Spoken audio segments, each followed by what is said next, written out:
Quelles sont tes racines et tes fondations? Mes racines.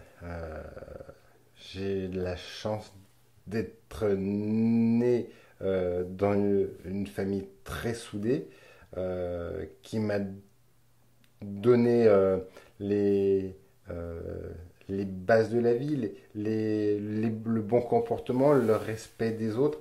Et ça, ce sont mes racines.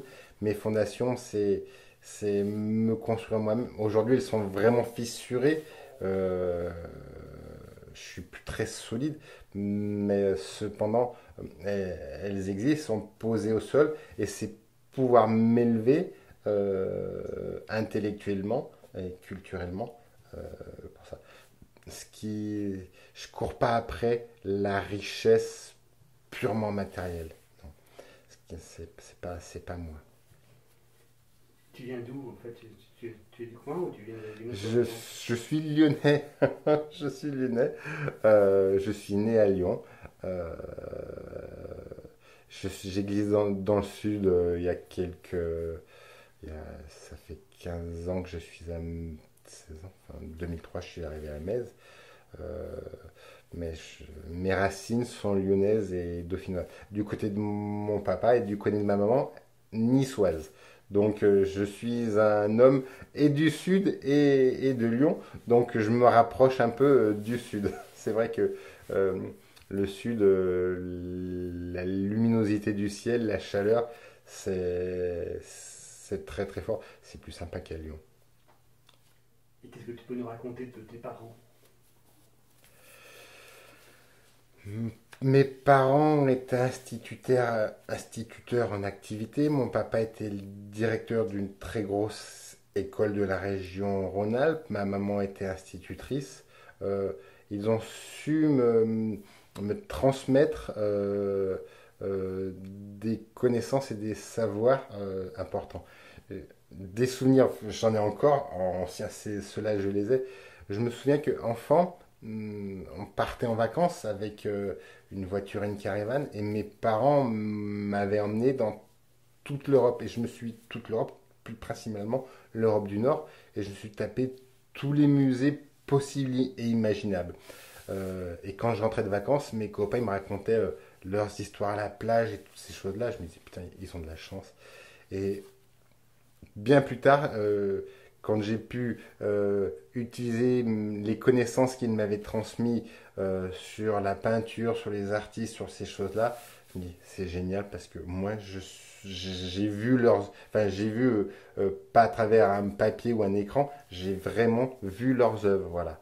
Donc ça, c'est important. Donc mes parents ont pris le temps de me transmettre euh, le- pas le savoir, mais un côté culturel et artistique, connaissance du monde artistique fort. Et au-delà de cette connaissance qu'ils t'ont appris, qu'est-ce que tu as appris d'eux, de tes parents? L'amour, ah, ça c'est clair. Que la vie n'est pas un long fleuve tranquille. Euh, Parfois, il y a des moments où l'eau va beaucoup plus vite. Il y a un terme. Là, des rapides, voilà, des rapides, et qui secouent. Et puis après, on retombe sur une eau un peu plus calme, où on peut se reconstruire. Mais c'est cette force qu'on m'a transmise pour pouvoir passer ces moments de turbulence qui est important. Et je les utilise aujourd'hui beaucoup, même si ça passe suffisamment vite pour moi, mais je ne les oublie pas. Et toi, quel enfant tu étais? J'étais un enfant modèle. Non, c'est pas vrai. J'étais, je pense que j'étais un enfant calme. J'étais pas turbulent. Je pense pas avoir posé de gros soucis comportementaux à mes parents. Après, je leur ai créé d'autres soucis, c'est clair. Mais j'étais un enfant calme, écouté. J'étais bien éduqué, donc je savais ce qu'il fallait faire, ce qu'il fallait pas faire. Donc, je crois que c'est pas l'enfant modèle, l'enfant respectueux, je crois, c'est ça. qui connaissait enfin, on m'avait transmis les règles et ça, j'ai appris à les respecter. Tu as des frères et sœurs. J'ai un grand frère, ouais. Quels étaient les rapports avec ce grand frère? Ils sont toujours très très forts. Bien sûr, jeunes et adolescents, conflictuels, jalousie.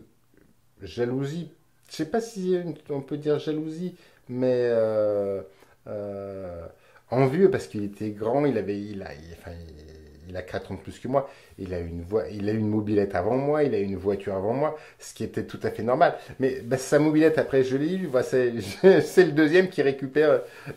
Et puis, il m'a tracé il a, il a fait le chemin. Du coup, après, j'ai pu faire d'autres choses plus facilement parce qu'il m'avait déjà débroussaillé le chemin. Voilà, c'est ça. Est-ce que tu peux nous raconter un souvenir particulier de ton enfance qui t'aurait marqué? Là, ça m'oblige à choisir et c'est compliqué. J'en aurais, oui.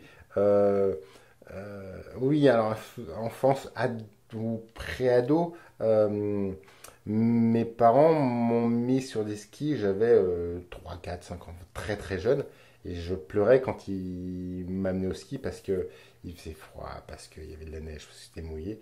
Et après, quand je suis devenu un peu plus grand et adolescent, où je skiais bien, je pleurais parce qu'on n'allait pas assez souvent au ski, voilà quoi, c'est ce côté-là.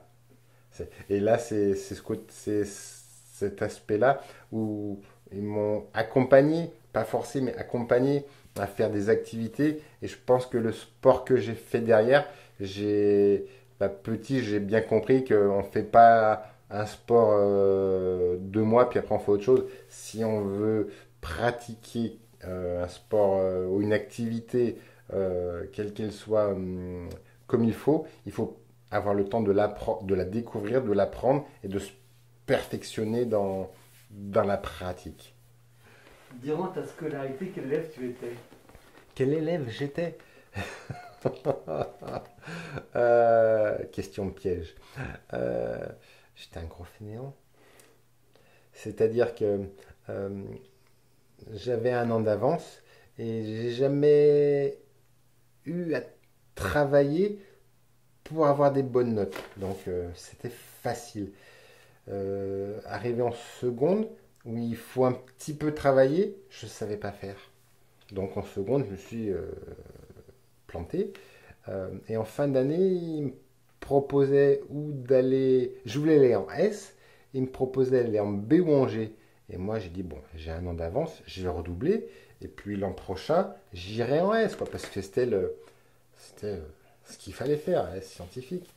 Ma deuxième année de seconde fut pire que ma première année de seconde. Et, et à la fin de l'année, c'était ou G ou la porte. Donc, puisque j'ai eu le choix, je suis allé en G, qui était l'image du bac poubelle, de ce qu'il fallait pas faire.